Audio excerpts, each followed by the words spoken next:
Edit 108। बलि प्रतिपदा, जिसे दिवाली पाडवा के नाम से भी जाना जाता है, दीपावली का एक महत्वपूर्ण दिन है।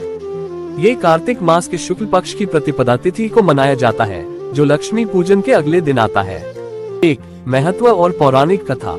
भगवान विष्णु और राजा बलि। इस दिन को दानवीर असुर राजा बलि महाबली के पृथ्वी पर वापस आने की खुशी में मनाया जाता है।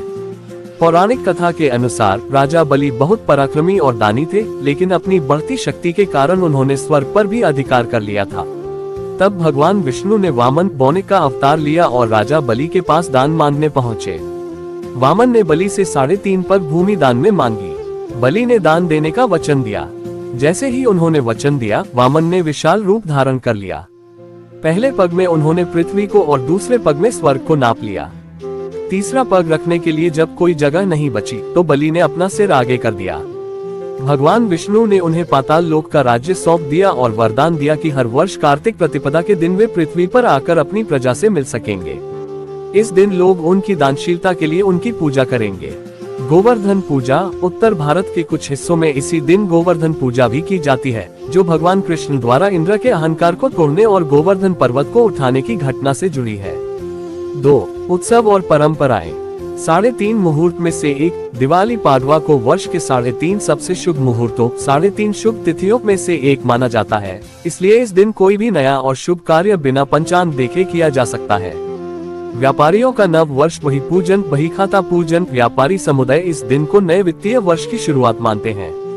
वे अपने पुराने खातों की बहियों लेखा पुस्तकों को बंद करके नई खाता बही शुरू करते हैं, जिसे वही पूजन भी कहा जाता है।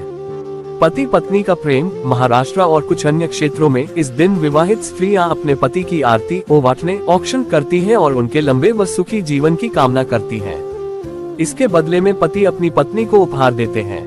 बलि की पूजा। इस दिन 5 रंगों की रंगोली से राजा बलि की प्रतिमा बनाकर उनका पूजन किया जाता है। इडा पीड़ा तिथो आनी बठीचे राज्य ये वो, सारी विपदाएं टल जाएं और बलि का राज्य आए कहकर प्रार्थना की जाती है। नए वस्त्र और पकवान। लोग नए वस्त्र पहनते हैं और घरों में विशेष रूप से मीठे और पारंपरिक पकवान जैसे लाडू, चकली आदि बनाए जाते हैं। शुभ खरीदारी। ये दिन सोना, चांदी या अन्य कीमती वस्तुएं खरीदने के लिए भी बहुत शुभ माना जाता है।